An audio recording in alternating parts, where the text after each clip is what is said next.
نماز جو ہے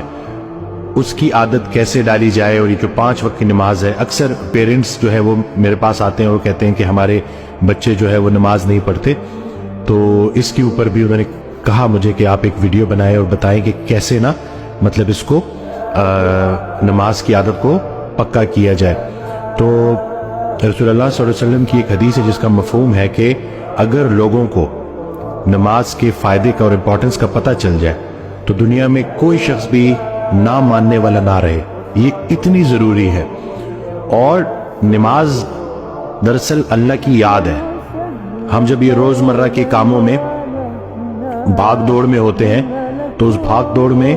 کہیں ہم اللہ کو بھول نہ جائیں، زندگی دینے والے کو بھول نہ جائیں، اس کو یاد رکھنے کے لیے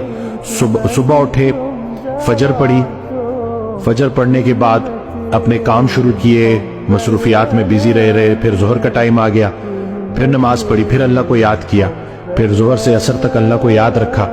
پھر جیسی عصر آئی عصر پڑھی، پھر سے اللہ کی یاد تازہ ہوئی، پھر عصر سے مغرب کے بیچ میں اللہ کو یاد رکھا، اور پھر عصر سے مغرب کے بیچ میں جو اللہ کو یاد رکھا کام بھی کیے اور اللہ کی یاد بھی قائم رہی۔ پھر جب مغرب آئی تو مغرب میں پھر وہ یاد تازہ کر لی، پھر عشاء پڑھی اور عشاء کے بعد باوضو سو گئے۔ تو اس طرح سے پورا دن اللہ کی یاد قائم رہی، تو پورا کا پورا دن عبادت میں، رات کو باوضو سو گئے تو نیند عبادت میں۔ حضرت واصف علی واصف رحمۃ اللہ علیہ ایک آڈیو میں بیان فرماتے ہیں کہ آپ کی پوری زندگی میں سے عبادت کو نکالا جائے گا اور اس کو تولا جائے گا۔ تو اگر آپ کی پوری زندگی ہی عبادت نکل آئی تو پھر تو نیت ہے جی،